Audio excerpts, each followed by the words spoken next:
Move over, Swanson. I'm driving. Wow!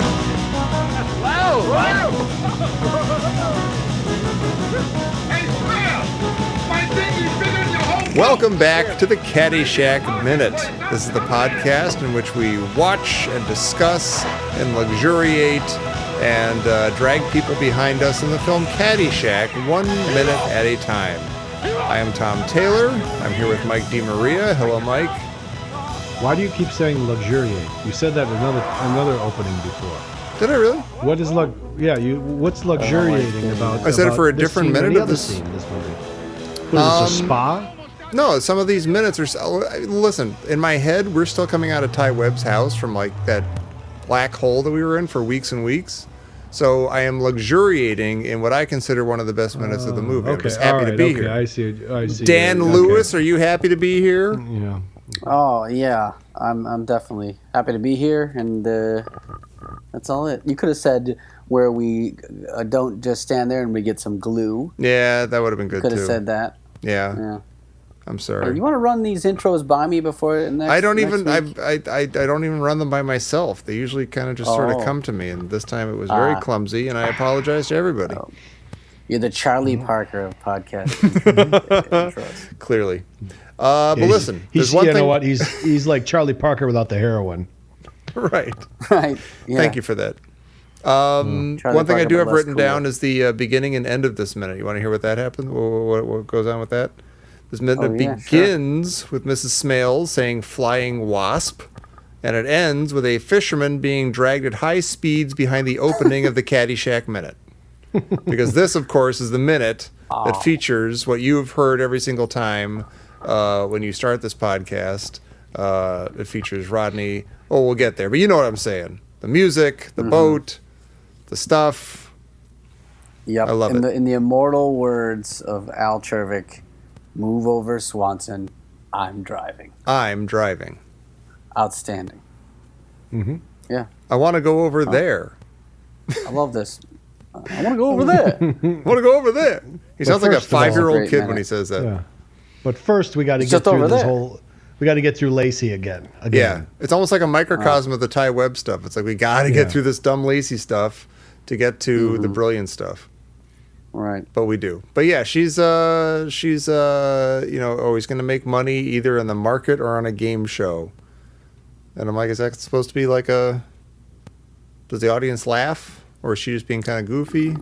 I don't know. Well, yeah, she's being goofy because he asked a follow-up question that she's not prepared for. So I think they're making a little bit fun of like new agey kind of psychic stuff there. Oh, sure. Yeah, that's a good point. Yeah, because the follow-up question, she just names 2 random ways to make money.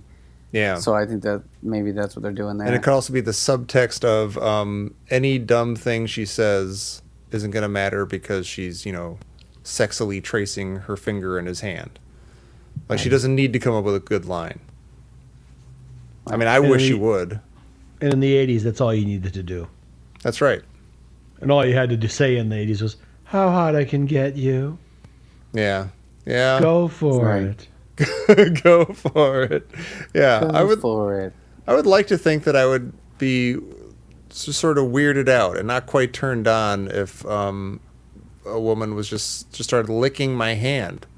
The palm of my hand. I don't know if I'd be into that. Would I?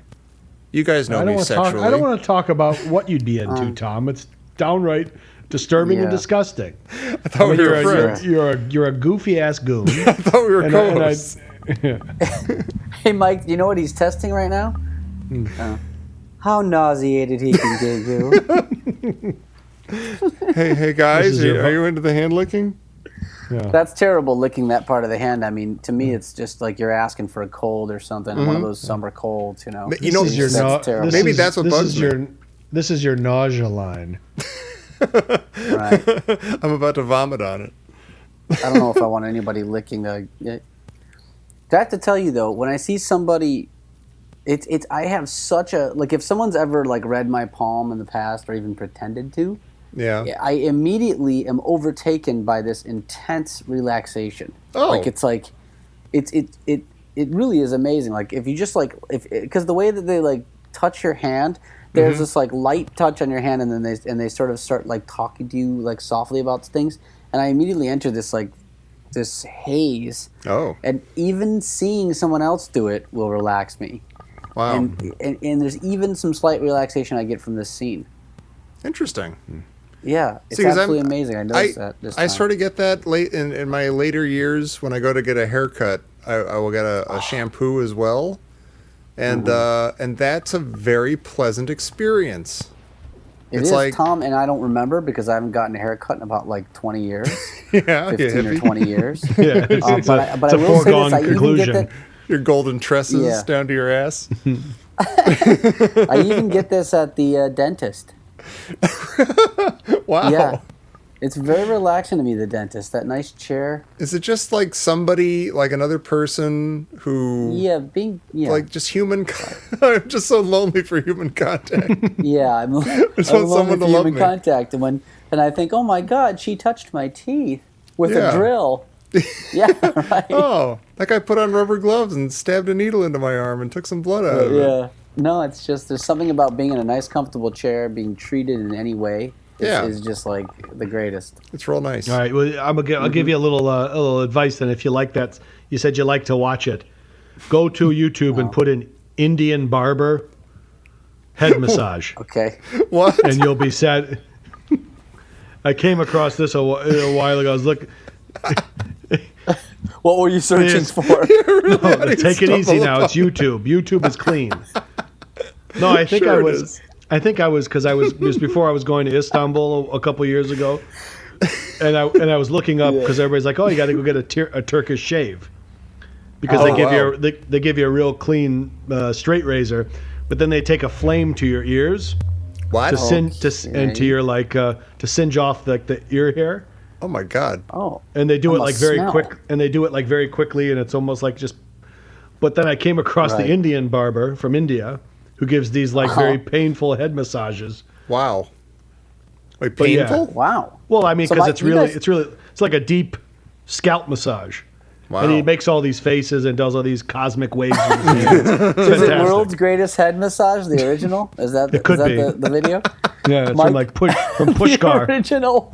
Mike, homework assignment, Mike. I know that you've done some homework for the show, as people will find out in future minutes as well. Yeah. But I want you to go up to Devon Street and get an Indian head massage for the show, and I want you to report back and possibly even get video. Okay.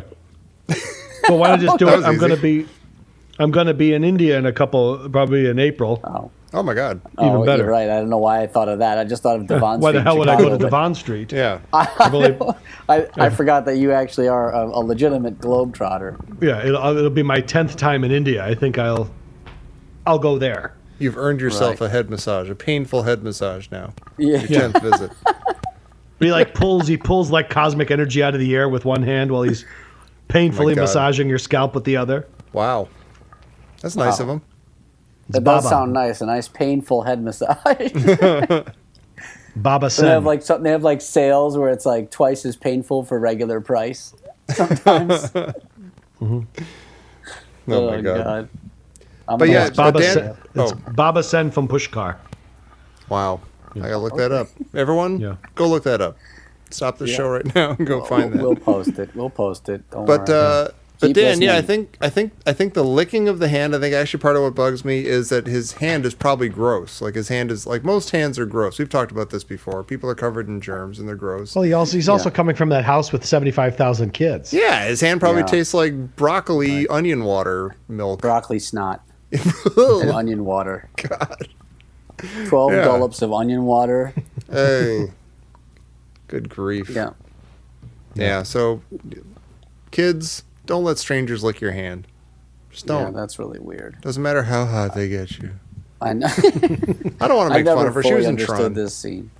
Stop saying that. Stop mentioning Tron every time you bring her up. It's how very do I annoying. not mention Tron? It's annoying. I've gone through my whole life without mentioning it. Yeah, well, it's a prime example, though, of Tom's uncanny ability to desexualize anything. He brings it into a Todd. You take this gloriously beautiful woman, Lacey Underall, and move her into a Tron universe, and things just get. And then Tom gets all hot and bothered. Well, I gotta say, there's not one hand licking scene in that entire movie, Tron. Not one. To its credit. Yeah. That might be the nicest thing anyone's ever said about that movie. Yeah. Not have as much hand licking as I expected. The variety. So then we cut from that, and might I say, to a very, very refreshing and brilliant scene. We get the shot of, this is a very interesting shot, the next shot after this, if I may. Yeah. It's the shot of, what we're going to find out is Al Czervik holding a pair of binoculars. Right. And you get the line from Judge Smails to Spaulding, "Don't just stand there, get some glue," because they're going to glue the mast back on the Flying Wasp. Yeah. Yeah. And, that's how you fix a boat. What's interesting is that he's looking through maybe I'm the only one this interests, but he's looking through the binoculars and you hear audio, which is a weird kind of thing. It's like I suddenly think, like, why would we hear audio of something he's seeing from that far away? Well, there's also a guy who has a golf club with a laser sight on it and stuff that Einstein gave him and everything. Yeah. So maybe it's a feature of the binoculars that it's got audio. But yeah, that is a good point. But I was just thinking, like, it gets you thinking a little bit about film theory, which I will not bore you with overall. But I'll just say that, like, it had me asking that question. But then I realized that if you take the binocular part off of it, it's not like it makes any more sense that you'd hear them. Like, you're still shooting it from a camera. Like, why would we ever hear anybody? Why would there be a secret view into their lives floating around them? Do you know what I'm saying right now? Mm-hmm. Not really. Okay. But I'm going to go with it. I got to be honest. I don't know what you're talking about. You're not making any sense. If he takes the binocular, the what am I trying to say here? The framing or the that's sort of a What's it called? Stencil out of there. Sure. If you take that out of there and you just hear two people talking, it doesn't matter how far away the camera is. You won't question hearing them.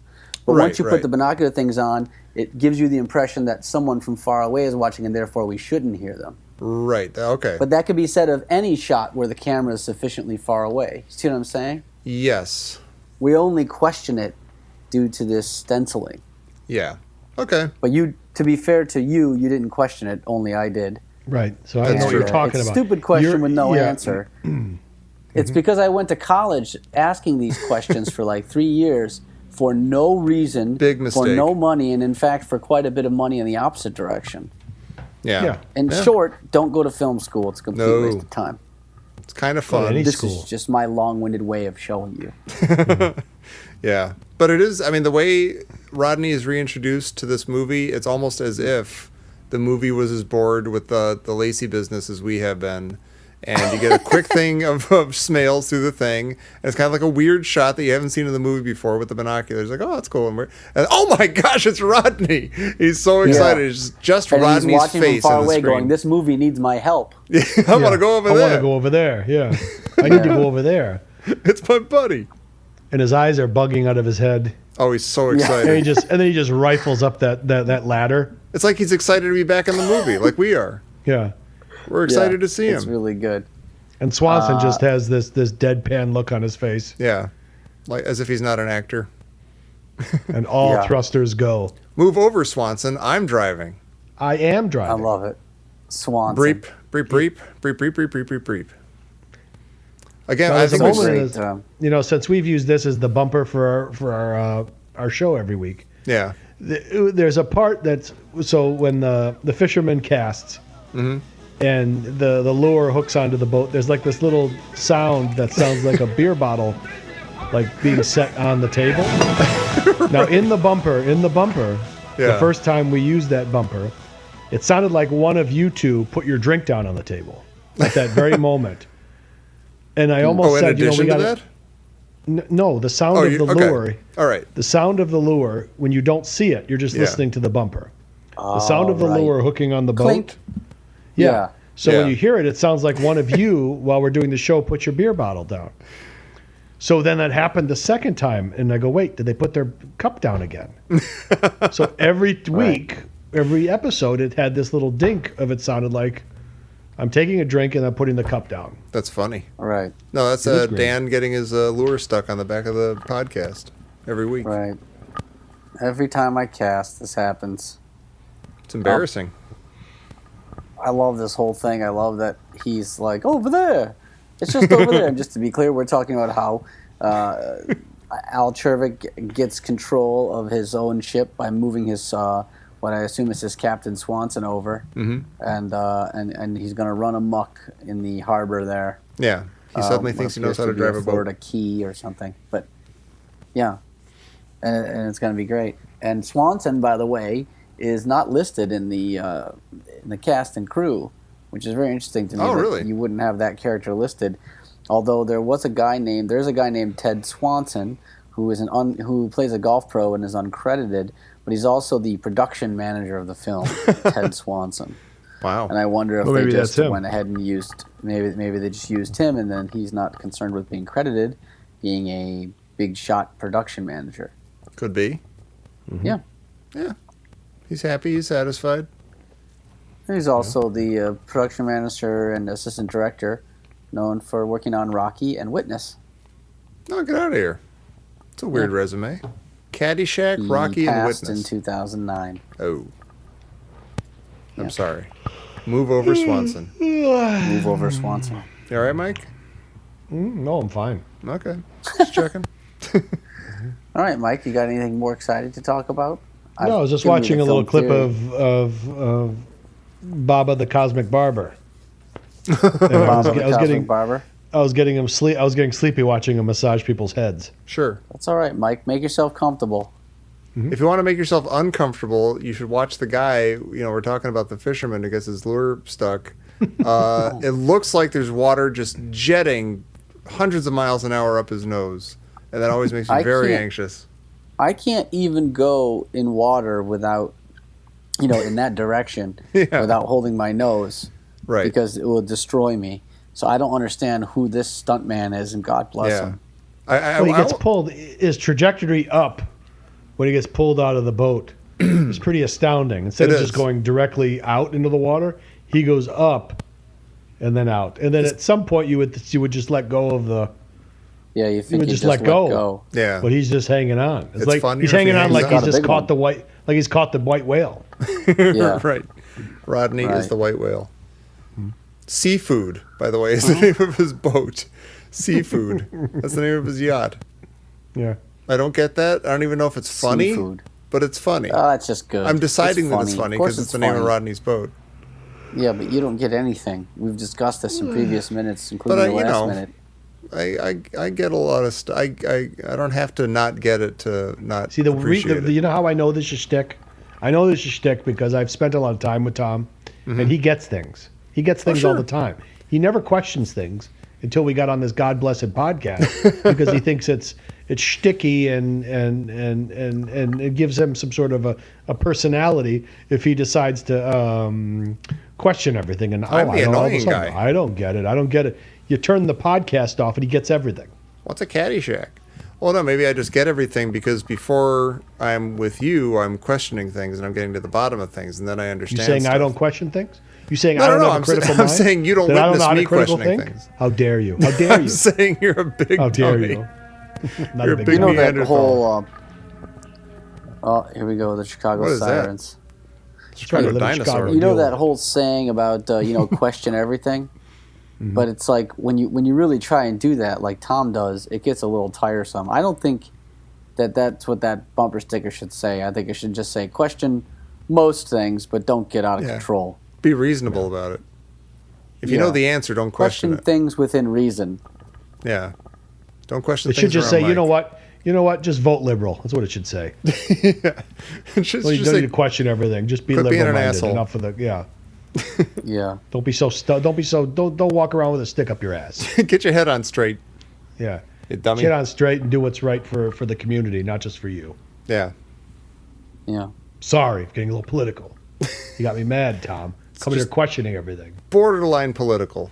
Everything you just said could just be considered, human. Who's the guy? So he hits the gas. Up goes the RPMs. Then you see these two people. One of them is Drew Scott. That's the gas. Yeah, we got Drew Scott in there. Well, that's Gatsby, though. Jeez, Gatsby. I don't want to get into that again. But okay, fair enough. Drew Scott will just be this catch-all, meaning those guys, that one guy. Right. It's the Sha-na-na Scott. But I think that's him, the Sha-na-na guy, and he has his. It is. And he has his he has a hat on, and he's with the nice lady there, and they're carrying some sort of like weird beer steins, like plastic beer steins, which I don't really understand. Like, I don't know. They're big. You don't need to understand them, but it is a little weird that they have these huge beer steins, and there's nothing in them because oh no, there is something in them. It spills out beer. All right. Well, they fall over. Whoa, whoa, whoa! And this is where they have the great sound effects. Because he goes whoa, whoa, whoa, whoa. Then there's somebody else that goes whoa, whoa, whoa. You can often hear that in the opening of the Caddyshack minute. You probably heard it just minutes ago. Mm-hmm. Yeah. Yeah. No, I noticed he cranks the I don't know, the throttle or whatever, and it looks like the thrusters, so it fits in your world. Yeah, thrusters. The main the aft thrusters, impulse engines. But it looks like does the boat only go to like 30 miles per hour? Is that what that? Well, on for a boat to go 30 miles an hour, Tom, is pretty damn fast. I guess that's what I'm saying. I think that's what they call knots, isn't it, or something? Oh, who knows? But 30 miles an hour. I don't know what a knot is, but I know where they got the term knots. I know where. What I know goes why 30? What are you talking about? I said 30 miles an hour on the lake is fast. Yeah, it's pretty. Oh, yeah. That's RPMs, though. Oh no, you're right. That is RPMs. I just saw that. You're right. Times 100, so that's 300 that's 3,000 RPMs, which is like what, maybe second gear in my car. Yeah, maybe. In the Ranger. Pretty good. Yeah, I want to say they're going faster than 30. It's second gear in the Silver Bullet that I got. The Ford Ranger. Mike lost the keys once. That was bizarre. Do you remember that, Mike? When you lost the keys to my truck? No, how did I lose the keys to your truck? How do you not remember this? Oh, you're going to remember it when I tell the story. All right, gather around. Gather around. Somebody else has a tale for once. Hooray. The good thing about having a truck that's a small two-seater like this is that whenever there's more than two people, you never have to drive. Because they go, oh, no, it's not big enough, I'll take my car. Well, that's good. The downside is that whenever anybody's moving, you always had to help them move. Oh, right, yeah. And that's getting better these days because when people move now, they just hire a van and people a lot of times when you get to the older age brackets. Well, they could have done. Oh, you're saying it's not the year, it's the age group of the people you're dealing with. Right, exactly. Okay. But anyway, sometimes people say, hey, I got to move a couch. You mind if I borrow your truck or you want to come with me? Something like that. So that always happens. Mike, you borrowed it for some reason. I think it was when you're moving out of that apartment and moving into your condo way over on the Irving Park there. But anyway, there's a small patch. I can't believe you don't remember this. There's a small patch of grass next to the apartment building in Chicago, maybe 3 feet by 5 feet, those little patches that are urban, those urban patches of grass. Yeah. And you dropped the key to the truck, which I'd given you, in that patch of grass, and inexplicably, we just could not find it. There was nowhere to look. It was like... Wait, is this the one where you had to go to the dealership, right? It was like the Titanic sunk at the pond. And you can't find it. In the pond at Ty Webb's house, and you couldn't find it, right? Like it made no sense. Yeah. And you were just like, well, we got to go to the dealership. There's probably some kid watching us eating an ice cream cone as we're tearing apart the lawn, and he sees it, but he's not going to tell us where it is. No, I'm surprised you didn't hear him eating the cone. Because he's a bastard kid. I hate that kid. He's that same kid that was eating that. This just shows you. The next time Mike tells this story. Yeah. The next time Mike tells this story, the kid with the ice cream cone is going to become a fact in the story. And you see how these things get created in Mike's head. But listen, you'll see the shirt that he's wearing with the ice cream down the front. Pop.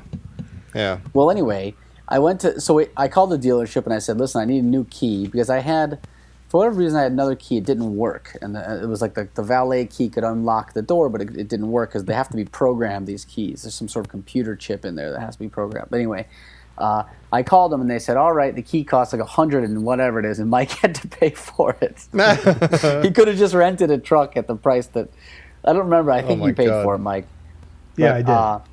And they said, and I worked on Saturdays back then, and they said, well, come on. Well, I made an appointment to go Saturday, and I said, well, I'm going to send the guy, my friend Mike, he's going to come get it. The one who fucked it all up is going to come take care of it. Yeah, I trust him now to make it right. I said, yeah, right, exactly. I said, you don't have any small patches of grass near there, do you?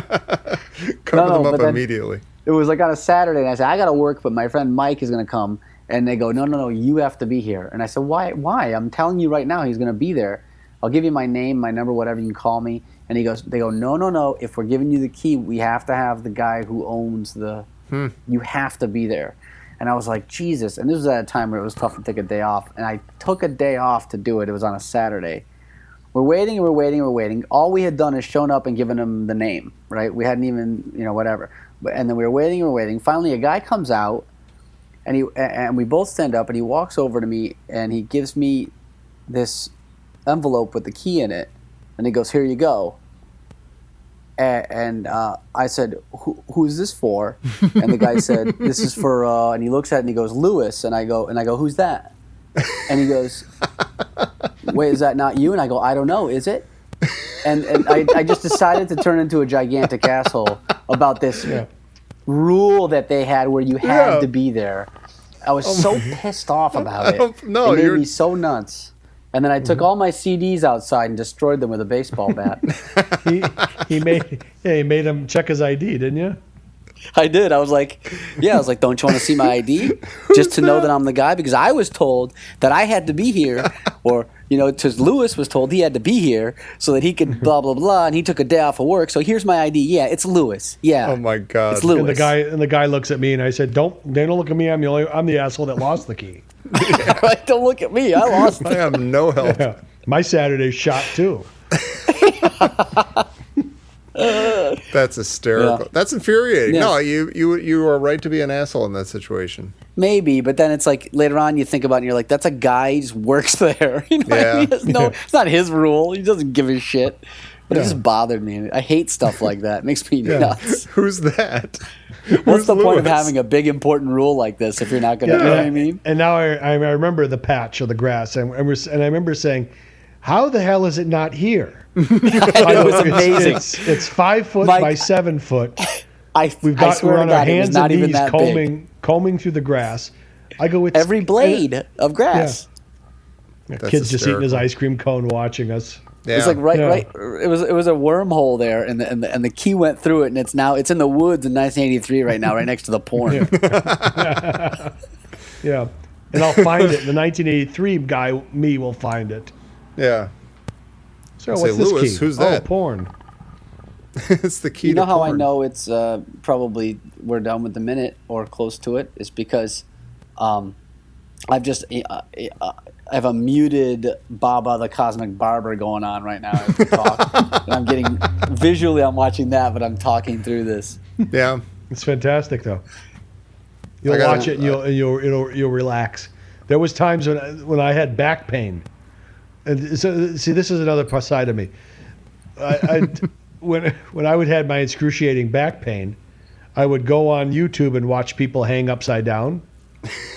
Because there's videos for everything. I would watch people on those gravity tables, hanging upside down, and they'd be like, "Oh, this is great! And it would make my back feel better. It was like watching porn, but it was just watching people hang upside down or hanging upside down in a jungle gym, and I'm like, "Oh my God, their spine is opening up. The vital fluids are getting into their spine. They're healing themselves." And I'm sitting here all crippled and painful. Yeah, Next time you have a headache, put on Babu the Cosmic Barber and watch him massage people's heads, and your headache will go. So you'll be able to find this kind of thing in India? I'll give it a shot. Yeah. All right. I'll be the man on the ground. If you find this kind of head massage and get the video of it, it'll be worth its weight in gold. Mm-hmm. Yeah. Yeah. Wow. Have you guys ever had acupuncture? No. Yeah. Because that was kind of great. I did that for my back for a while, and it was kind of great. I don't know if I like the acupuncture or if I just like the massage afterwards. The guy would do like this really excellent massage afterwards. But I think the acupuncture itself was trying to they were like electrified. They were. He was like trying to get into like my lower back and stuff because I had back trouble too. I still do, but it was. Did they actually send the current through there? Yeah. Like each one had like a little, like alligator clips on the end of it going to something. God. It was very, very low, energy, like little pulse going into it and stuff. And they put bolts in your neck. They put bolts in my neck. They raised me up to the ceiling during a thunderstorm. And there's a big bolt of lightning. It was. We have ways to make you talk. Yeah. Abby Normal. It's Abby someone. Abby someone. Oh wow! I never had that one, but I had it where it was like, and this happens again. Anytime you give me any kind of like reason to just lay there, I immediately become extremely restful and fall asleep. So I don't know if I was just enjoying the naps I got out of it or what. Oh, sure. You know, That's this nice. this happens. You know, this happens to me where I immediately fall asleep. So. Hey, I like when he gets a good line in there too. I mean, we get back to the Rodney. What's funny about this is that like he gives a one-liner, but he says, "I want to go over there with my friend," and then he takes that opportunity to like slam him as he's driving by, Right. and he uses a megaphone to do a Rodney joke, like 'cause he's not close enough to do the joke. Yeah. So he pulls up the dinghy's bigger than microphone your and says, "My dinghy's bigger than your whole boat." A classic Rodney joke. That is awesome. And we should. I Like, think why- we've said this before, but like this music is somehow impossible to obtain. Like in a record, like it's not on the soundtrack to the movie. Yeah. It's not digitally anywhere. It's frustrating. Right. Because it's We really were planning good. This whole It's stupid fun. thing, we couldn't find it, and we had Yeah, to so take it from the movie. Yeah. If we're gonna get sued for using the song, we'll just get sued for using the clip from the movie. See? Whatever, say. Yeah. What do you gotta do, say? This clip fell off a truck. Right. It was either risk getting sued or wait another 95 years until the music became public domain so we could use it. I think we made the right decision. I hope. Yeah. Which reminds me, stay tuned for my next one, the Great Train Robbery podcast minute. We'll be going through that minute minute by minute. I think we're done already. Okay. Mike? Oh, I thought he was asleep. I was Oh, that would have been great. No, I don't do that That would've again. been so One good. time. I didn't have my hot chocolate. It's the hot chocolate. Almond milk. The almond milk. Well, it puts me in a We've got mood. these slippers from Tora, Romania. Timisoara. I know, but that's not what you Sheep's say in the thing. I was half asleep. That's not what you say. You go. It's like Gary Delabate with his orange juice. It's chopping shrimp. I was curious about the whole christening thing. So I did a little bit of looking up on that, and it wasn't always champagne, and it's not always. It only like later became a thing where it was like women would be the one who would traditionally christen. That only came into vogue a little later. So it's like it's gone through its own like sort of phases where, certain cultures would use brandy, others would use this or that, the other thing. And champagne only became popular at the end of the 1800s there for christening. And the granddaughter of Secretary of the Navy Benjamin F. Tracy christened the bow of the Maine, which I guess with champagne, so that maybe it's bad luck. What, to use champagne? Well, I don't know. The Maine got it, and I think the Maine, if you remember, the Maine was sunk shortly thereafter. Yeah, but most of the people use champagne though, don't I'll tell you what, you're sinking this minute. Oh, really? You're sinking this minute with your God blessed christening stories. I mean, come on sorry. now. I just wanted to give a little background on the christening thing. I didn't know how it worked, and I don't know what you're supposed to do if the ship breaks instead of the that champagne. seems You know what like you bad do? luck. You go get some glue. Yeah. Right. Don't If you just have the stand there. chance. I know that. You don't just stand there. Yeah, there's a madman with a yacht coming by. Get some glue while we're still young. All right, I don't have anything else to say, and if you've got some sort of very interesting thing to say, then go ahead and say it. Otherwise, Who, me? I don't have Not anything you. interesting to say. When have I had something interesting? not you, dum dum. I'm talking to Mike. Well, look, we don't have to force ourselves to say interesting things. We could just end the episode. No, we I don't. go through the roll. But I go I'm through saying the if he's going to Rolodex. criticize, then he's got to have his own things to say. He can't just Play us out? Just criticize. I used to Play go us out. to There's no words on it. I used to go to boat shows as a kid. Remember the boat shows? Yeah, Sure, you it's went to boat shows? Aaron whatever Yeah, show, Aaron Water No, show. no. They were I like guess you they grew were up like near all those lakes. no. In Michigan, you would go to they would have them like at the Armory or the State Fairgrounds. Would have like the 1984 boat show, and you'd go and you just look at all the different watercraft boats and whatnot. And my dad would always lie to me. He would always say, "Son, we're getting ourselves a boat. Let's go to the boat show." So we'd go. And we'd look at all these like cabin cruisers. He'd be like, "I like this one. I think we should get this boat." I'm like, we're getting a boat, Dad? He's like, yeah, we're going to get a boat. That's great, Dad. Oh my God. I'm so happy. We never got a goddamn boat. He would tell me every year, we're going to get that boat this year. Let's go to the boat show. Right. And we'd sit in all these cabin cruises. He'd say, you like sitting in this boat? I love sitting in this boat, Dad. I'm so excited, Dad. How about we go sit in that boat over there? Maybe we'll get that boat, son. And he fooled you every year with this? No, I eventually understood that we're not getting a goddamn boat. We're just going to go to the boat show. Oh my God. I think it was I his just way like of the idea of like. I like the idea of you getting sold on this every year, like like Lucy pulling the football out from Charlie Brown. Yeah. Mm-hmm. Except Lucy's your dad. Go ahead, sorry. And the football's a boat. But he would say, you know, when you get a car, when you're young, you go and you get all the flyers from the different of all the cars that you want. And you stare at the flyers or like the books. He had all this big stack of all the boats. So I'd sit there at home and look through all the boats. You know. Oh, before the show even? No. He would always, you know, even after the boat show, we'd go. Yeah. We'd go to a boat store, place where they sell boats. Wow. I'd say, tell me a little about this boat. And I'd say, well, it's got. Yeah. He's sitting there telling them all the boat. They give him the boat catalog. There, that's the word I was looking for. Like it shows the models, the models of the boat, the different colors you get in. And you take it home, you know, and then you'd sit there and stack up, and you'd sit there and say, oh, I remember. I could tell you the names of all the boats. I can't remember them now. But they had the top of the line, which is like the Cadillac, and then they'd have the more affordable boats. Wow. I'd say, we're going to get that boat right there. And I'm like, that one right there? He's like, that one right there. We'd go on there. I said, let's go inside that boat, Dad, since we're going to get it. So, yep, step aboard your boat, son. We're going to have this boat before the day's done. Do you think in any part of his head, in his mind, did he think like, oh, I just need to buy a boat. I want to buy a boat. Like, was any part of that serious to him? Okay. Yeah, I think so. But he knew it wasn't going to happen. Never pulled the trigger. And there was another one. See, my mom did this to me too. They both did this to me. God damn it! Now we're extending the minute. I need some apparently. therapy. Okay, I'm sitting back down.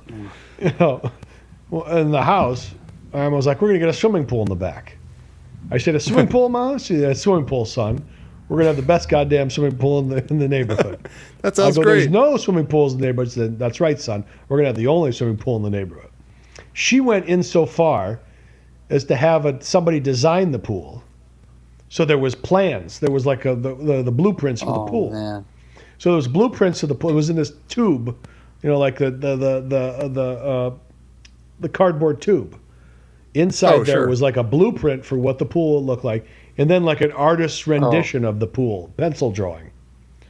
So every day I'd come running home, put my steakums in the microwave, run upstairs and stand on like the step ladder, grab the tube from my mom's closet, open it up and spread it out on the table, and stare at the pool that I never had. Oh my God!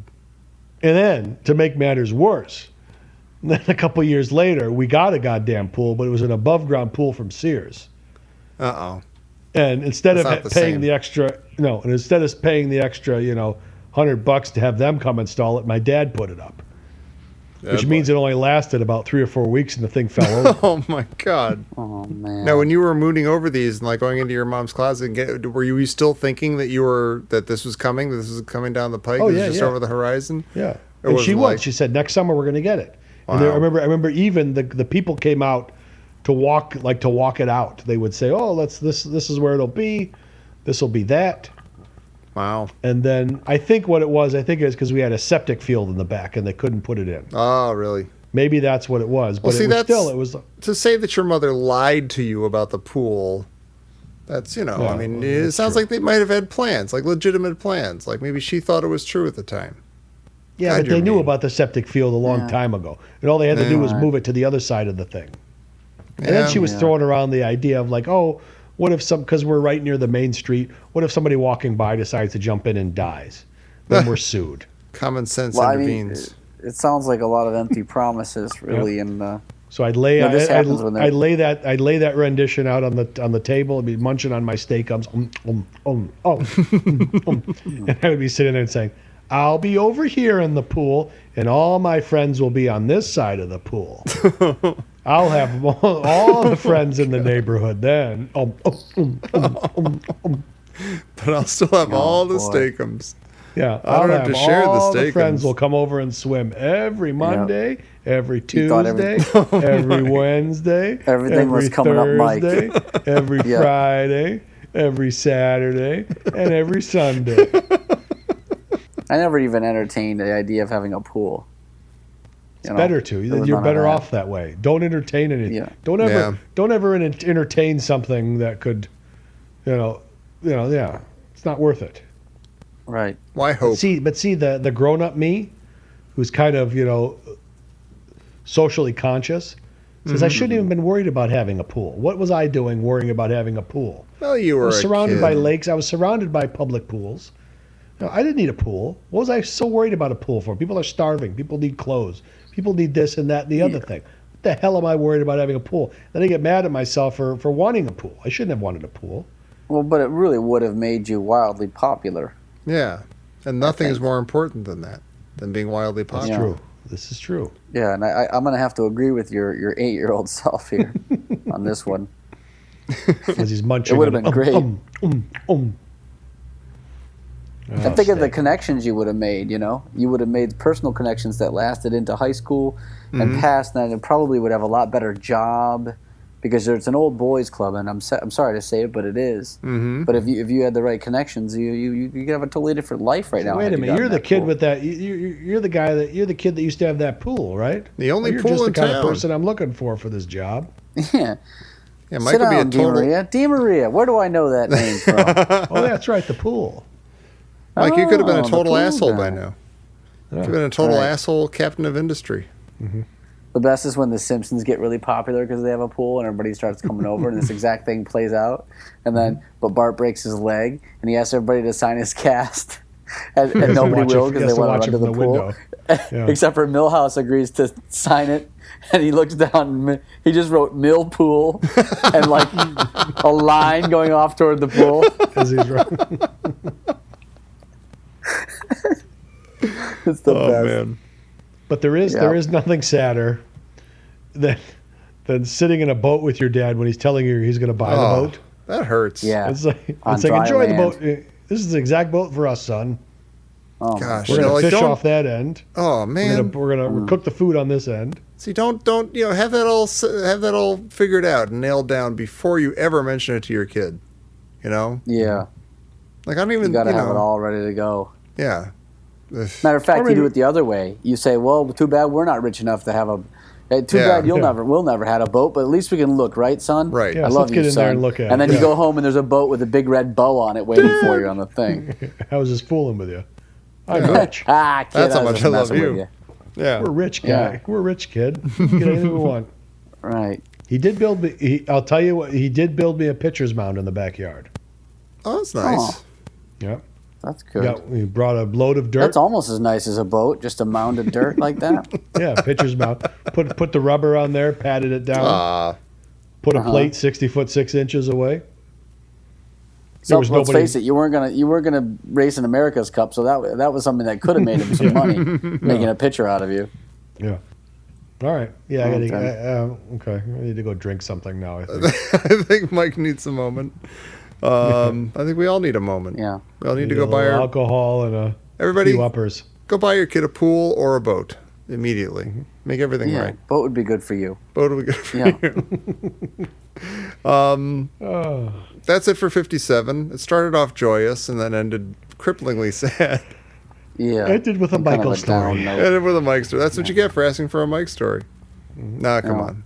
The nation is I here haven't for even. you, Mike. Hey, you know what? I haven't even got. I told you about the boat shows, right? I didn't tell you about the gun shows he used to take me to. Oh, jeez. Oh boy. Yeah, Can't we'll wait save for those write that another down. minute. Yeah. Write Yeah. that down. Yeah. Oh, I've gun got show. stories about that too. My I've got God. stories Yeah, about that- that too. You guys are from You Michigan. I know you used to go. That was a thing to do in our area, in Detroit Yeah. area. Yeah, you go to a gun show. Mm-hmm. Go Ridiculous. get. Here's yeah. a gun. Here's another gun. This is a Right. gun. Yeah. Over here's a gun. Let's hope you're not too maladjusted, son. Ha ha ha ha. Woohoo. Could be wacky. Okay, All right. fine. Okay, fine. I'm going to try to end this thing. I'm just going to keep saying it. all right. All right. Don't just say the you're end. gonna do the it. end. Do We're it. done. live. I got to go to bed. Yeah, Minute we'll do it 57. live. It's in the books. Come back next time for 58 of Caddyshack here Yeah, on the Caddyshack Minute. it'll make you shit. Hey, you scratched my ankle.